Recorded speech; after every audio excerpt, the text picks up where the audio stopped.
first priority right now is just getting the best team together, both in terms of members and not just Republicans, but Republicans and Democrats. I want it to be a group of serious, sober members who I want it to be bipartisan, and also just recruiting a good staff. This is going to be, we want to make sure that we're enhancing and elevating the discussion on China while also being sensitive to committee jurisdiction for other committees that are already doing a lot in this space. I mean, Mike McCall has led the China Task Force. He did a phenomenal job with it. HVAC obviously has the lead on foreign assistance to Taiwan. We don't want to step in that territory. We just want to enhance the conversation and maybe pick a few issues where people aren't paying sufficient attention or isn't naturally part of any committee's jurisdiction and own those. So that's one, getting the team together.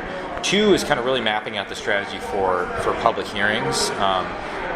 I think a large part of what we need to do is explain to the American people, explain to our colleagues, and by extension the American people, why this matters, right? I mean, sometimes, you think about China as this sort of distant, territorial threat or obscure territorial claims in the South and East China Sea, or it's, some obscure discussion about microelectronics or things like that. We want to connect the concerns, the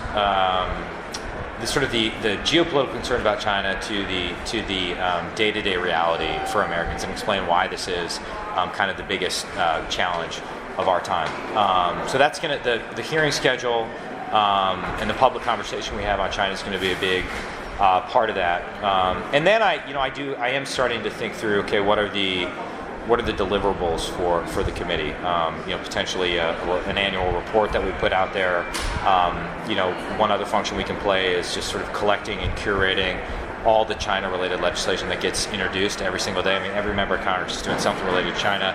What's the clearinghouse for evaluating that and then potentially identifying, okay, here are the 10 to 20 priority pieces of legislation that the Speaker wants to actually push forward in the next Congress. So those are a few of the early ideas. Well, I think the most important thing is near-term deterrence with respect to Taiwan. We've entered the window of maximum danger, and we want to make sure that we are doing everything possible to surge hard power west of the international date line and in and around Taiwan to prevent the PLA from doing something stupid. The second issue is what I call economic statecraft, right? How do we smartly and selectively decouple when it comes to technology, when it comes to data, and when it comes to U.S. dollars? We don't want American taxpayer dollars or retirement financial security subsidizing China's military modernization or subsidizing genocide. And part of that is just enforcing laws we've recently passed, whether it's the Uyghur Forced Labor Prevention Act or the Export Control and Reform Act.